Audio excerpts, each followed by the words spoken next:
Mayam Honorable Minister Singh, Honorable MLA Singh, aduga media gi sino mayam punamak adu police KSP Singh. Yamna nungaitaba thoningdaba thogdok khara nahan tarik ahum da thoba matung ahum mari thoba matung daida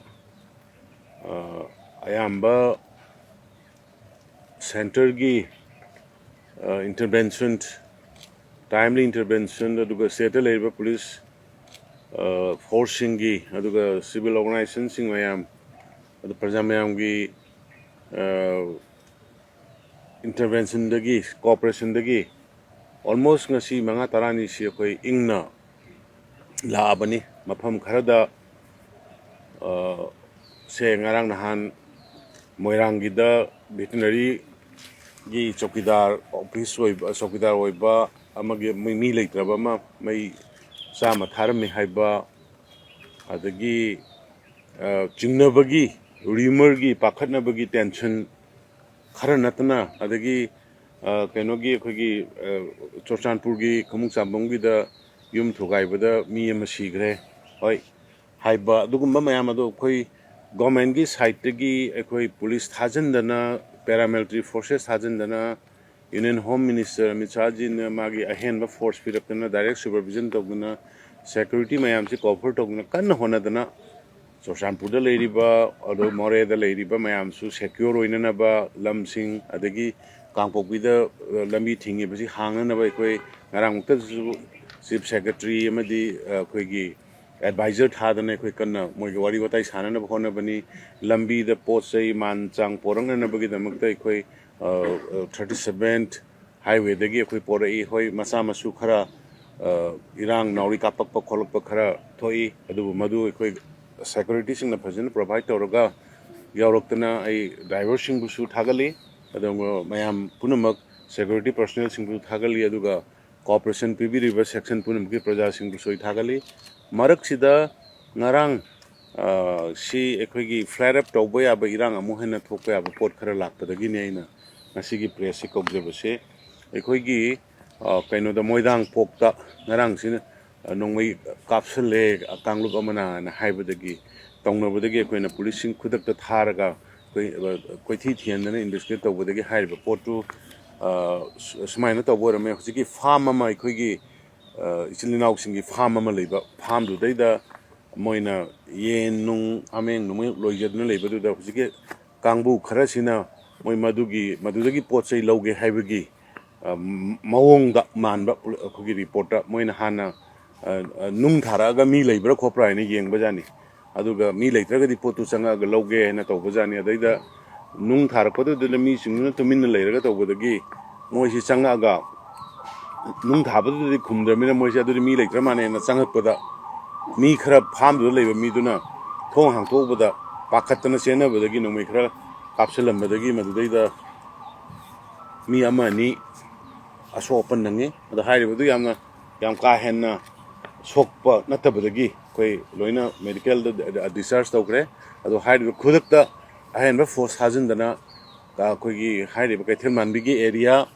adu chingkhong gi area hairiba madu mayam punamuk operation tawguna ahing chupe operation tor matung da koi mi ama phare adu loina na mangondagi barrel ma aikoina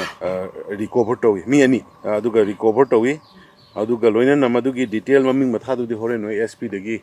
logbiro adu ga amana ngasi si akhoi irang tampakta irang si loina ingna mayam punamak si tawraga leirabani mayam punamak praja sing ado jiksu aina chu mo hena apil tawjari akhoi ingna leisi mob ki justice na kana ba kaisu poro oi ado akhoi mara leiba sing do akhoi police na government na akhoi yam kanna tawri state force amadi paramilitary force army yauna mafam khudingda aigi migi heba naidana ain kaina tawbusing do akhoi yam kanna tawri hujiksu pung ngasi gi taragi adwaida new nomblend da leiba akhoi market new market ki daida akhoi mi khara akhoi gi kano nina curfew hanga banina famjabani hai adugi fambadu daida mi khara thola aga single barrel gumba pai hai mi gumba thola kanda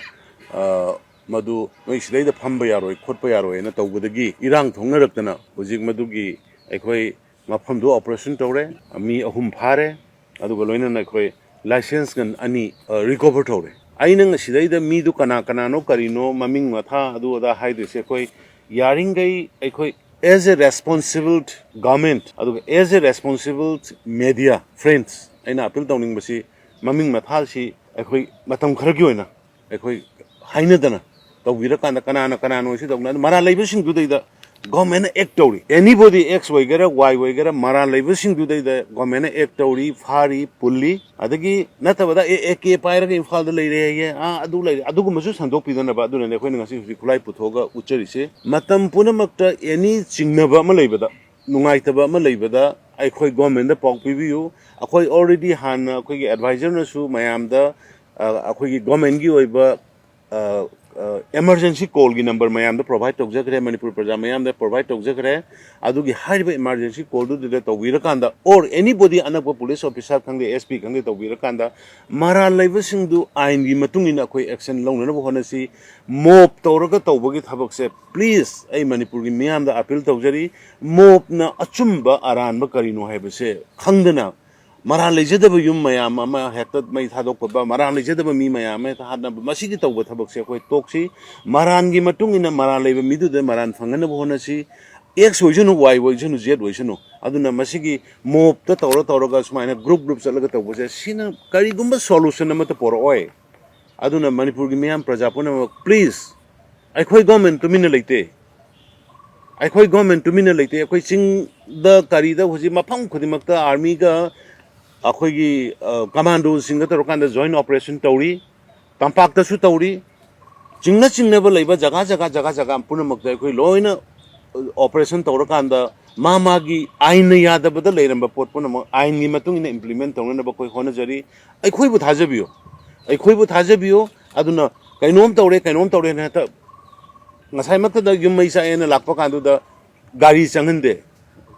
fire brigade ki gari tawe haibagumba tabada nungaitaba akhoi miyoibani soina ba yai lana ba yai madugi reconciliation gi matam pigadabani aduga tawgadaba thabak phudingma akhoi constitutionally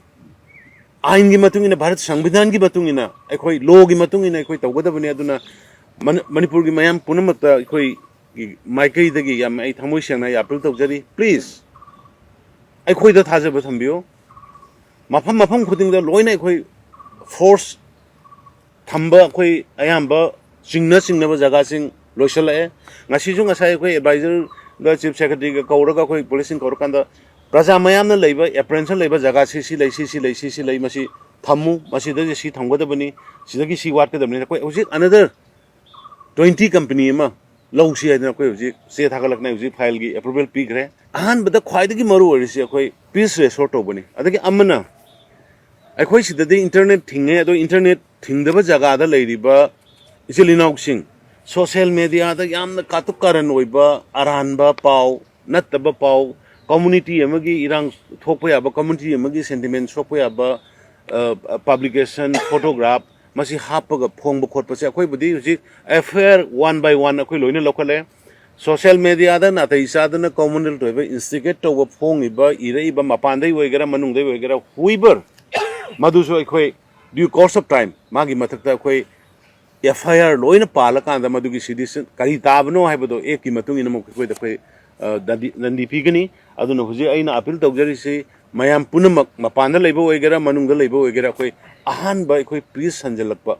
thokiba thokre kangaudana thokiba soina gi ba punamak to akhoi madu ngakna riarga lakadaba punsi maron sidida koi karino haibado koi phajana wari sarkanda koi masen thaminara kanda leiminara kanda tawgadabani aduna blockade tawbiri basing blockade hangtok piu adagi bazar market hangbada bazar phamjari basing free da phamjanu bazar phambada thingbai yai yadi haibagi wakhalon madu tawbigumsi adagi nungdang da changaga huran bagi oiro yen huran bagi oiro kari pot amagi oiro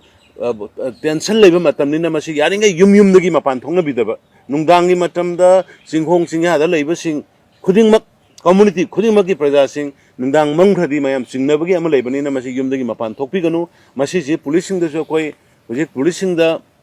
army sing da center dagi shoot at site pigrabani army ki kalam ahen ba lakrabani aduna amana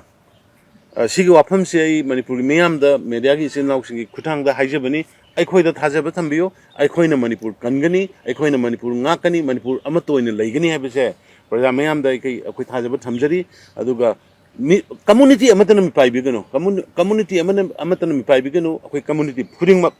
ꯇ꯭ꯔꯥꯏꯕ 23ꯒ ꯃꯔꯤ ꯑꯩꯈꯣꯏ ꯈꯨꯗꯤꯡꯃꯛꯀꯤ ꯂꯝꯅꯤ ꯑꯩꯈꯣꯏ ꯈꯨꯗꯤꯡꯃꯛꯁꯤꯗ ꯂꯩꯃꯤꯟꯅꯒꯗꯕꯅꯤ ꯂꯩꯃꯤꯟꯅꯔꯒꯁꯨ ꯂꯥꯛꯏ ꯂꯩꯁꯨ ꯂꯩꯃꯤꯟꯅꯈꯤꯒꯅꯤ ꯑꯗꯨꯅ ꯍꯥꯏꯔꯤꯕ ꯋꯥꯐꯝꯁꯦ ꯃꯁꯤ ꯑꯩ ꯃꯦꯗꯤꯌꯥꯒꯤ ꯏꯆꯤꯟ ꯏꯅꯥꯎꯁꯤꯡꯒꯤ ꯈꯨꯠꯊꯥꯡꯗ ꯃꯌꯥꯝꯗ ꯄ꯭ꯔꯦꯁ ꯃꯦꯗꯤꯌꯥꯒꯤ ꯈꯨꯠꯊꯥꯡꯗ ꯍꯥꯏꯖꯕꯅꯤ ꯑꯃꯅ ꯍꯧꯖꯤꯛ ꯑꯩꯈꯣꯏꯒꯤ ꯅꯨꯡꯁꯤꯖꯔꯕ ꯃꯦꯗꯤꯌꯥꯒꯤ ꯏꯆꯤꯟ ꯏꯅꯥꯎꯁꯤꯡꯗꯒꯤ ꯑꯩꯈꯣꯏ ꯚꯤꯗꯤꯑꯣ ꯑꯃ ꯎꯔꯦ ꯁꯨꯃꯥꯏꯅ ꯍꯧꯖꯤꯛꯀꯤ ꯀꯩꯅꯣꯒꯤ ꯅ꯭ꯌꯨ ꯅꯝꯕꯣꯜꯂꯦꯟꯒꯤ ꯁꯤꯗꯩꯗ ꯊꯣꯛꯄ ꯊꯧꯗꯣꯛꯇ ꯑꯥꯔꯃꯤꯁꯤꯡꯅ ꯑꯩꯈꯣꯏꯒꯤ ꯃꯦꯗꯤꯌꯥꯁꯤꯡꯗ ꯆꯤꯡꯕ ꯈꯣꯠꯄ ꯇꯧꯕꯗꯣ ꯃꯗꯨ ꯚꯦꯔꯤ ꯑꯟꯐꯣꯔꯆꯨꯅꯦꯠ ꯑꯩ ꯃꯣꯏꯒꯤ ꯑꯣꯟ ꯕꯤꯍꯥꯐ ꯑꯣꯐ ꯗꯦꯝ ꯑꯩꯅ ꯃꯌꯥꯝ ꯃꯦꯗꯤꯌꯥꯒꯤ ꯏꯆꯤꯜ ꯏꯅꯥꯎꯁꯤꯡꯗ ꯑꯩ ꯃꯗꯨꯒꯤ ꯑꯩ ꯑꯦꯛꯁꯀ꯭ꯌꯨꯖ ꯅꯤꯖꯔꯤ ꯃꯗꯨꯒꯤꯗꯃꯛꯇ ꯑꯩ ꯔꯤꯒ꯭ꯔꯦꯠ ꯇꯧꯖꯔꯤ ꯑꯗꯨꯒ ꯂꯣꯏꯅꯅ ꯃꯇꯨꯡꯗ ꯊꯣꯛꯇꯅꯕ ꯑꯩ ꯍꯧꯖꯤꯛꯃꯛ ꯁꯤ ꯍꯦꯛ ꯂꯣꯏꯕꯒ ꯑꯩ ꯑꯦꯗꯚꯥꯏꯖꯔ ꯀꯧꯔꯒ ꯃꯉꯣꯟꯗ ꯑꯥꯔꯃꯤꯁꯤꯡꯗ ꯁ꯭ꯇ꯭ꯔꯤꯛꯂꯤ ꯄ꯭ꯔꯦꯁ ꯑꯅ ꯊꯥꯕꯗꯨꯅ ꯀꯔꯤꯅꯣ ꯀꯃꯥꯏꯅ ꯇꯧꯕꯅꯣ ꯀꯔꯤꯅꯣ ꯍꯥꯏꯕꯗꯨ ꯁ꯭ꯇ꯭ꯔꯤꯛꯂꯤ ꯑꯩ ꯃꯣꯏꯗ ꯏꯟꯁꯇ꯭ꯔꯛ ꯇꯧꯒꯦ ꯍꯥꯏꯕ ꯋꯥꯐꯝ ꯈꯔꯁꯤ ꯑꯩ ꯊꯝꯖꯔꯒ ꯍꯣꯔꯦꯟ ꯃꯌꯥꯝꯗꯁꯨ ꯑꯩ ꯋꯥꯟꯁ ꯑꯒꯦꯟ ꯑꯃꯨꯛ ꯍꯟꯅ ꯁꯤꯗ ꯐꯥꯔꯤꯕꯁꯤꯗ ꯑꯦꯛꯁ ꯑꯦꯝ ꯑꯦꯜ ꯑꯦ ꯑꯃꯁꯨ ꯌꯥꯎꯔꯤ ꯇꯧꯔꯝꯃꯤꯕꯁꯦ ꯑꯗꯩꯗ ꯑꯩꯈꯣꯏ ꯃꯃꯤꯡ ꯃꯊꯥ ꯑꯗꯨ ꯑꯗꯥ ꯇꯧꯔꯒ ꯀꯝꯃꯨꯅꯤꯇꯤ ꯑꯃꯕꯨ ꯃꯥꯏꯟ ꯇꯧꯗꯅꯕꯗꯨ ꯃꯗꯨ ꯍꯣꯠꯅꯃꯤꯟꯅꯁꯤ ꯍꯥꯏꯅ ꯑꯩ ꯃꯌꯥꯝꯗ ꯑꯄꯤꯜ ꯇꯧꯖꯔꯤ ꯊꯦꯡꯛ ꯌꯨ